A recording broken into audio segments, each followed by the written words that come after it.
In the sweltering heart of the Mississippi Delta, 1846, where the black alluvial soil drank the blood and sweat of thousands, a single barn stood chained and silent for 4 decades. Its heavy timber doors, banded in iron like the fetters of the damned, had not swung open since before most living souls could remember. No worker dared glance its way. No child whispered its name after dark. The rich family guarded it with a ferocity that felt less like ownership and more like terror. Like men who knew. But one ordinary Tuesday in late May, a lone census taker rode up the dusty lane with nothing but a leather ledger and a quiet northern conscience. He came to count souls.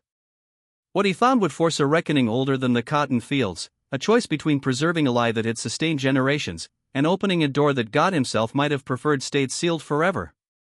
If this story already stirs something cold in your chest, drop your location in the comments right now.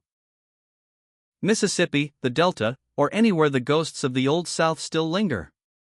I read every single one.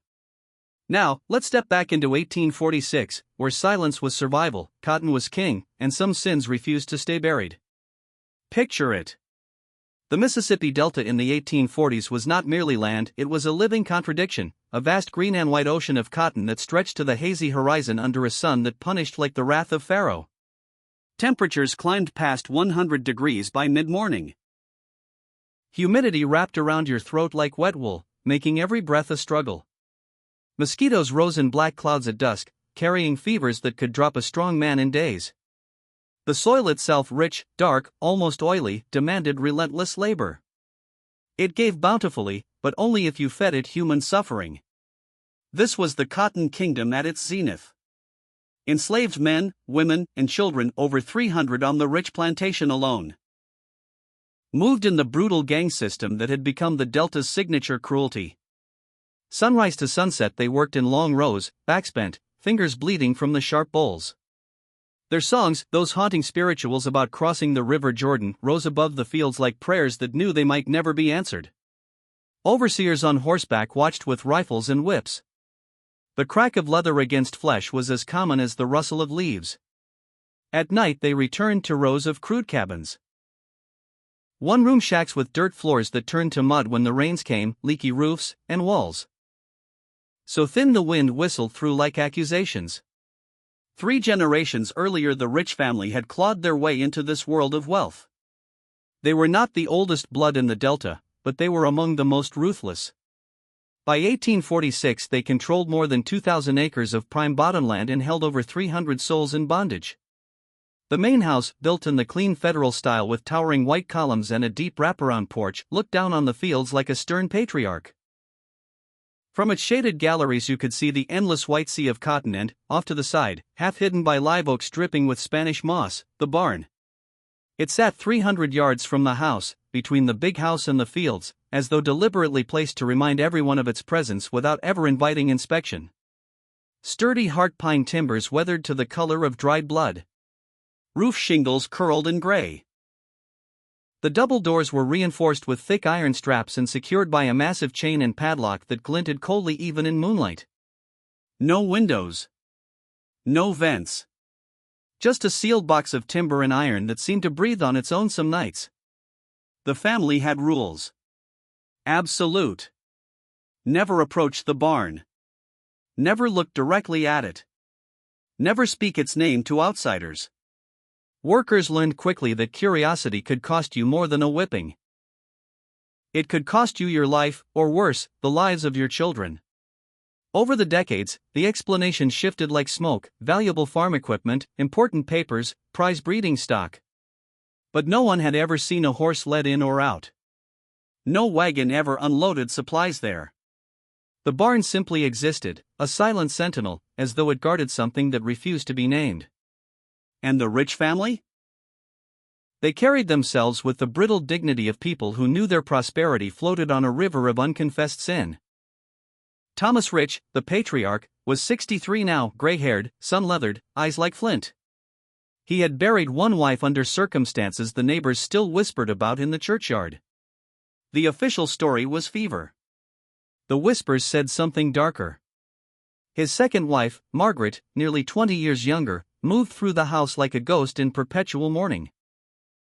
Pale skin shielded from the sun at all costs, dark hair always pinned tight, eyes that darted as though she feared the very walls were listening. She rarely left the galleries. When she did, her hands trembled. Their children carried the weight in different ways. William, 22, already hardening into his father's image, ambitious, cold, quick with the lash. Catherine, 19, recently married off to a neighboring planter in a cold transaction of land and bloodlines. She visited only when summoned, her face tight with unspoken dread. James, 16, was the storm cloud, rebellious, furious, yet somehow the most sensitive to the family's hidden rot. From Thomas's first marriage came Robert, 35, who ran the day-to-day brutality of the plantation with mechanical efficiency, and Elizabeth, 32, now in Louisiana, who returned for holidays like a woman walking toward her own execution. The air in that house was thick with things unsaid.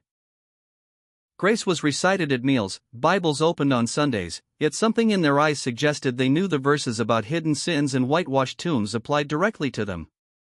The barn was their whitewashed tomb. And every night, as the family gathered for evening prayers, Thomas's voice would catch, just for a fraction of a second, when he read from Psalms about the wicked who dig a pit and fall into it themselves. The United States itself stood on the edge of a precipice in 1846. The Mexican-American War had erupted the year before, a conflict many in the North openly called Mr. Polk's War for Slavery. The Wilmot Proviso was already being debated in Congress, an attempt to ban slavery from any new territories won from Mexico. The South seethed. The North watched. And the federal government, desperate to understand the human map of a nation tearing itself apart, ordered a meticulous count of every soul, free and enslaved. Census takers fanned out across the South with ledgers and authority. They were instructed to be thorough, to notice discrepancies, to ask questions when numbers didn't add up. The man who rode up to the rich plantation that May morning was Henry Thornton, 34, from Connecticut. Tall, thin-faced, sharp-eyed. A man who believed in order, in truth on paper, in the idea that accurate records could somehow civilize a brutal world. He had already counted 3 other plantations in the county. He knew the patterns: owners underreported enslaved numbers to dodge taxes, hid runaways, buried the dead without record. But something in his northern soul still believed justice could be measured in ink.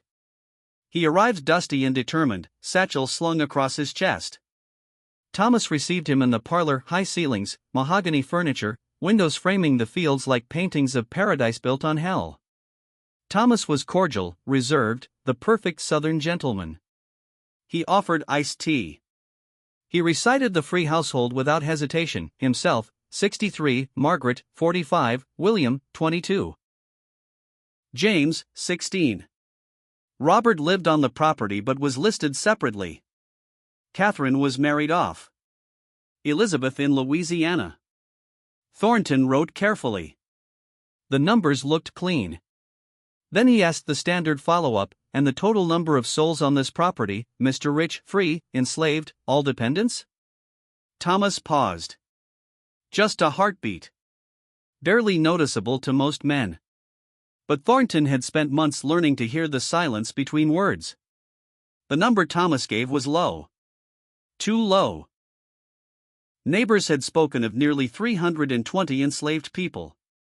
Thomas claimed 290. Thornton kept his face neutral. I'll need to verify independently, of course.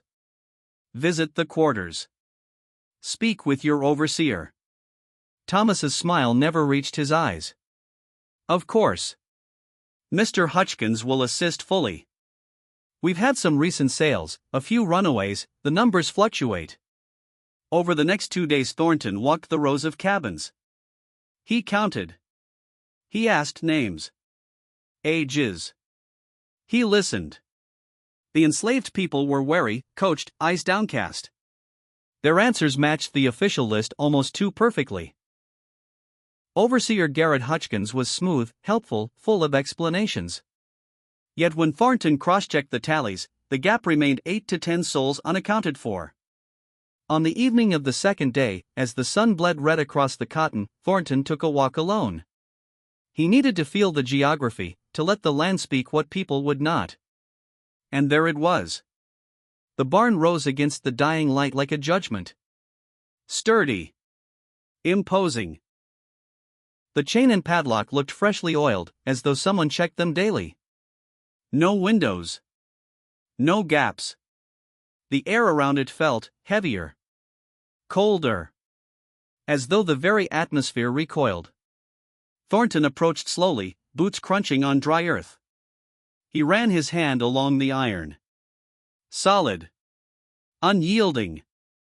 The wood was warm from the day's heat, yet something about it made the hairs on his arms rise. It felt less like a building and more like a sealed grave that still held breath. He circled it. Nothing. No sound. No movement. Just the faint creak of old timber settling, as though the structure itself were sighing under the weight of 40 years of lies. That night at dinner he mentioned it casually, fork hovering over his plate. Quite the secure barn you have out there, Mr. Rich. Must hold something of considerable value. Thomas's knife scraped the china. Margaret's hand froze mid-air. For one terrible second the room held its breath. Equipment, Thomas said flatly. Supplies. Nothing that concerns the census. But his eyes said otherwise. They said, do not open what we have sealed. Thornton lay awake in the guest room long after the house grew quiet. The Delta night pressed against the windows, cicadas screaming, distant hounds baying, the occasional whippoorwill calling like a soul in purgatory. His mind turned the discrepancy over and over like a man worrying a sore tooth. 10 missing souls. A barn no one could enter. A family whose politeness felt like a mask stretched too tight. He had been trained to trust the numbers. But something deeper. Something almost spiritual was whispering now. A conviction, heavy as scripture, that he stood at the edge of a sealed tomb that God had allowed to remain closed, until tonight. The next morning he changed tactics. No more ledgers in plain sight. He walked among the cabins at dawn, speaking softly, listening harder. He learned small things. A woman named Ruth, who served in the big house, let slip that the family ain't been the same these past years. When he pressed gently. What kind of changes? Her eyes widened with fear, and she clamped her mouth shut like someone who had just remembered the cost of truth. Then there was Samuel. A field hand in his late 30s, strong-shouldered, eyes that had seen too much. He was sharpening a hoe when Thornton approached. The man looked up slowly, as though measuring whether this white stranger was worth risking the lash for. And in that moment, just as Samuel opened his mouth to speak, 40 years of silence had ended with the soft clink of a broken padlock. And now the darkness stared back, not empty, not abandoned, but alive with the residue of a life deliberately erased. A narrow cot hugged one wall, its thin mattress sagging under the ghost weight of countless nights. Blankets folded with military precision, yet the top one bore the deep crease of a body that had risen only hours before. A chipped porcelain basin sat on a rough pine table, water still clouded with the faint silt of yesterday's washing. A tin plate held crumbs of cornbread and the greasy remnant of bacon. A single candle stub, burned to a blackened wick, stood beside a worn Bible whose pages had been turned so often the edges felt like silk. And beneath the cot, half hidden as though the writer feared even the shadows might read it, a leather-bound journal, its cover cracked from years of secret handling. Thornton's fingers shook as he drew it into the light. The handwriting inside was elegant, almost feminine in its care, yet carried the disciplined strokes of someone educated far beyond the cabin or the quarters. The first entry bore a date, July 12, 1806. I have been brought here today. They say it is for my protection. They say the world outside these walls is not safe for one such as me. I do not yet understand what such as me means, only that it is spoken with shame. Mother weeps. Father will not meet my eyes. I am 16 years old, and already I am a secret. Thornton turned the pages slowly, the lantern flame guttering as though the air itself recoiled from the words. The writer chronicled days that blurred into years. Mornings announced by the distant clatter of chains and the overseer's horn. Afternoons spent reading by slivers of light that pierced the cracks in the boards. Nights when the family came always one at a time, always after midnight, bringing food, clean water, news of a world the writer could hear but never touch. They called the writer child. Never a name. Never son or daughter. Just child. As though to speak a proper name would summon the judgment they all feared. Entries from the early 1820s grew darker. Father says the abolitionists are gaining strength in Boston and Philadelphia. He fears they will come south with lanterns and ledgers, counting not just the enslaved but the hidden. He says my existence would be ammunition for their cause. I asked him, am I not flesh and blood like any other? He answered only with silence. Thornton's breath caught. The writer was no enslaved soul stolen from Africa or born in the quarters. The familiarity was too intimate. The resentment too personal. This was someone born to the rich name. Someone whose very birth carried a stain so deep the family chose entombment over acknowledgement. He read faster now, heart hammering against his ribs. 1830, William is 20 now. He comes less often. When he does, his eyes are hard. He speaks of duty, of preserving the family honor. I asked him once if honor could be built on a foundation of lies. He struck me across the face hard enough that my lip split. Then he wept and begged forgiveness. I forgave him because I have no one else. 1835. The newspapers William brings speak of Nat Turner, of blood in Virginia fields, of white fear spreading like fever. Father says the world grows more dangerous for secrets like mine. He has strengthened the locks. He has forbidden even the children to speak my name aloud, even here. I am becoming a ghost in my own life. And then, the entry that stopped Thornton cold, dated Christmas Eve, 1840. Mother came tonight with tears already falling before she crossed the threshold. I asked her, as I have asked 1,000 times, why? What sin did I commit in being born? She knelt before me, my proud, beautiful mother, and whispered the truth I had always sensed but never dared name. I loved wrongly once, she said. Before Thomas. Before this house. A man not of our station, not of our color. You were the fruit of that sin. When your skin darkened at birth, when your hair curled tight, we knew the truth could not be hidden in plain sight. We could not sell you. We could not kill you. So we chose this, to keep you, but never to claim you. She placed her hand on my cheek. You are my child, she said, and my curse. Then she left me with the candle and the darkness, and I understood at last why the barn has no windows. Light would betray me. And truth would destroy them all. Thornton closed the journal with hands that no longer felt like his own. The pieces snapped together with the finality of a gallows trapdoor falling. This was no kidnapped stranger. No runaway hidden for ransom. This was Margaret Rich's firstborn. Conceived before her marriage to Thomas, perhaps during a season of youthful rebellion or forbidden passion. A child whose mixed blood announced to the world what polite society demanded remain unspoken, that the purest white families of the South sometimes carried Africa in their veins.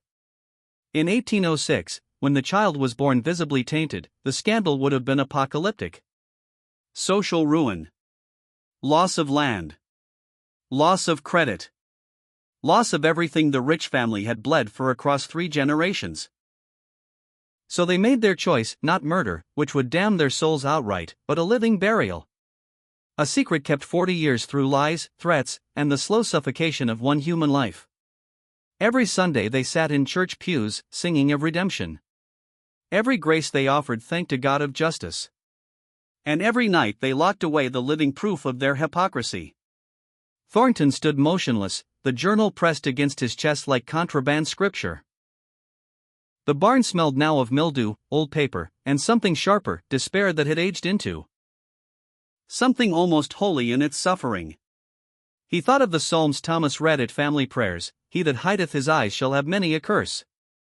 He thought of the enslaved outside these walls, counted like cattle while this one soul born to privilege was counted as nothing at all.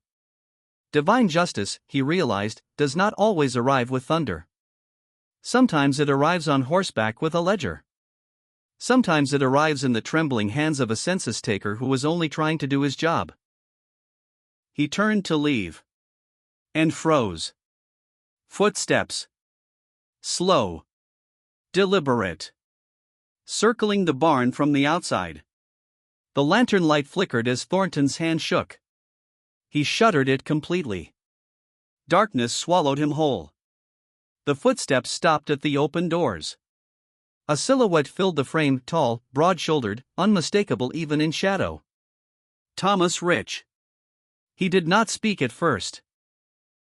He only stood there, moonlight silvering the gray in his hair, eyes reflecting the faint glow of the shuttered lantern like twin coals. When he finally spoke, his voice was low, almost conversational. "You should not have come here, Mr. Thornton." A long pause. The cicadas screamed on. "But now that you have, we must decide what happens next. I wondered when someone would finally find this place." The words came soft, almost gentle, from the shadows just beyond the threshold. Thornton spun. Lantern light caught on a familiar face, James Rich, 16 years old, the youngest son who had always seemed to carry an invisible weight. But tonight the boy looked different. No teenage sullenness. No flickering rebellion. Just a quiet, bone-deep weariness, as though he had aged 30 years in the walk from the big house. "What are you doing here?" Thornton's voice cracked on the last word. James stepped forward into the faint glow.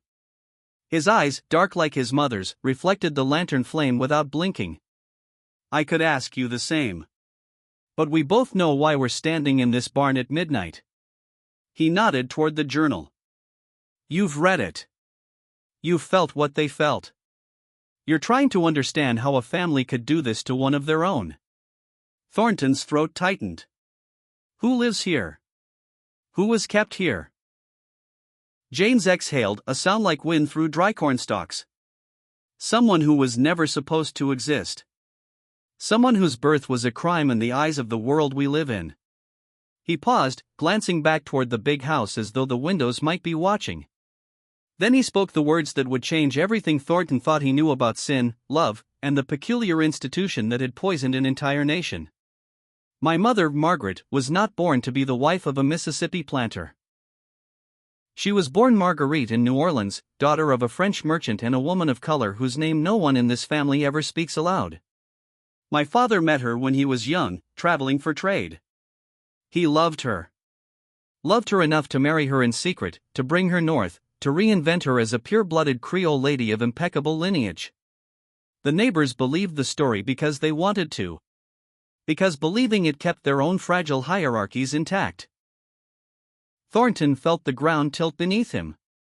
But the child. The child came 4 years into the marriage. Born in this very house in 1806. A beautiful baby, dark curls, skin the color of strong tea, eyes that carried every secret of the bloodlines my father had tried to erase. The moment the midwife held the child up to the lamplight, my father understood, the fiction could not survive the truth. To acknowledge this child would be to admit that the rich blood was no longer pure. It would cost him his credit, his alliances, his place at every table that mattered in the Delta. So they made their choice. James's voice never rose, but each word landed like a stone in still water. They did not kill the child. My father is not that kind of monster. Instead, they built this barn, far enough from the house to be forgotten, close enough to visit in secret. They taught the child to read, brought books, food, clothes. They called it protection. They called it love. But every visit ended with the same ritual, the door locked, the chain drawn, the key returned to my father's pocket. For 36 years. Thornton's mind reeled. "Your sibling. They're still alive?" They were. James's eyes dropped to the rumpled cot. "Until 3 months ago." The boy turned and began walking slowly back toward the big house.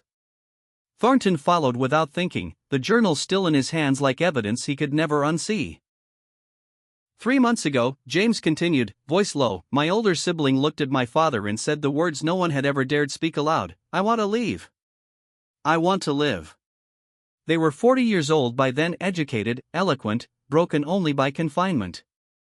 They begged to go north, to pass if they could, to disappear into a city where skin color did not dictate every breath.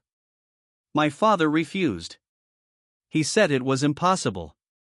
That discovery would destroy us all. That the world would never forgive the rich name once the truth came out. They reached the shadowed porch of the main house. James stopped, back to the columns, face half-lit by a dying lantern on the rail. So my father made his final decision. If the child could not stay hidden, then the child must disappear entirely, not north to freedom, but south to erasure. He arranged it quietly. A traitor he trusted. A forged bill of sale. 2 months ago, under cover of night, they took my sibling from this barn, chained them like any field hand, and sent them downriver to New Orleans. To be sold. Into slavery. The last word hung between them like smoke from a fresh branding iron. Thornton felt bile rise in his throat. Your father sold his own flesh and blood to protect his reputation? James nodded once. He told himself it was mercy. That in a city like New Orleans, with so many free people of color, they might blend in, might even buy freedom someday. But we both know the truth. He sold his firstborn child to keep the lie alive. And the rest of us, Mother, William, Catherine, me, we let him. We are all complicit. A long silence. Somewhere in the quarters a dog barked once, sharp and lonely. Why tell me? Thornton finally asked. Why now? Because I can't carry it anymore. James's voice broke for the first time. Every night I hear the chain rattle in my dreams. Every Sunday I sit in church and listen to my father pray for forgiveness he never intends to seek. My sibling deserved to be counted. Deserved to be named. Deserved to exist in some record somewhere. The census is supposed to count every soul under heaven. I want that soul counted even if it costs me everything. Thornton looked down at the journal. The elegant handwriting. The quiet dignity of a life reduced to ink and confinement. He thought of the Psalms again, the sins of the fathers shall be visited upon the children. He thought of his own duty. By dawn he had decided. He would not expose the full horror, not here, not now. That would be vengeance, not justice. But he would do what the law and his conscience demanded, he would amend the census. He would note the discrepancy. He would record that one additional soul had lived on this plantation, hidden, unacknowledged, until recently removed. He would write the truth in numbers, the only language the federal government would accept without question. When Thomas Rich stormed into the guest room at first light, face purple with rage, Thornton was already packing his satchel. You had no right, Thomas snarled. No right to tamper with my household records. That person is gone. Run away. Dead to us. Then you should have reported the disappearance, Thornton replied evenly. Instead you lied. You obstructed a federal enumeration. That alone is a crime. Thomas stepped closer, voice dropping to a lethal whisper. Walk away, Mr. Thornton. Take your ledger and your northern principles and leave this place. Forget the barn. Forget what you think you know. Or I promise you, men have disappeared on this river for less. Thornton met his eyes without flinching. I will leave. But the record will not. One soul will be counted. One name, whatever name you denied them, will appear in the official tally of the United States of America in 1846. That is all I can do. That is all I will do. He mounted his horse an hour later as the sun rose blood-red over the fields. Behind him the big house stood silent, columns gleaming like tombstones. The barn waited in the distance, doors hanging open now, chain coiled on the ground like a shedskin. As Thornton rode away, he felt the weight of the journal still in his satchel. He would keep it. Not as evidence for any court, but as testimony for whatever God still bothered to listen to the South in those years. Somewhere downriver, in the markets of New Orleans or the cane fields beyond, one erased soul might yet draw breath as a free person. Or they might not. The census could not save them. But it could remember them. And in remembering, perhaps, just perhaps, divine justice could begin its slow, terrible work. He had not shouted the truth from the rooftops. He had not accused Thomas Rich in the town square. He had simply done his duty, amended the census. One additional soul noted. A discrepancy explained in careful, neutral language. One person, previously unenumerated, believed to have resided on premises until recent months, status uncertain, possible removal or flight. No names. No accusations. Just numbers. Just truth in its quietest, most inexorable form. And numbers, in the end, have a way of speaking louder than screams. Word traveled slowly at first, the way gossip does in a place where everyone knows everyone's business but pretends otherwise. A neighbor overheard a servant whispering. A clerk in the county office noticed the unusual annotation when filing the returns. A planter from across the river, already envious of the rich acres, asked pointed questions at the next church social. By autumn, the whispers had thickened into something undeniable. Did you hear about the rich place? Something about a child no one knew existed. Mixed blood, they say. Hidden away like a mad relative in the attic. Thomas sold his own flesh to keep it quiet. And now it's in the census. Federal record. Can't unwrite that. The scandal did not explode like cannon fire. It eroded, slow and relentless, like river water cutting through levees. Thomas Rich's invitations dried up. Business partners delayed payments, then stopped returning letters. The church pew where the family had sat for generations suddenly felt too exposed. They began attending a smaller chapel farther out. Margaret withdrew completely, curtains drawn, meals taken in her room, her once flawless skin now sallow and thin. She moved through the house like a widow already grieving her own life. William, ambitious and cold, watched his marriage prospects wither. No father wanted to ally his daughter to a family tainted by that kind of blood.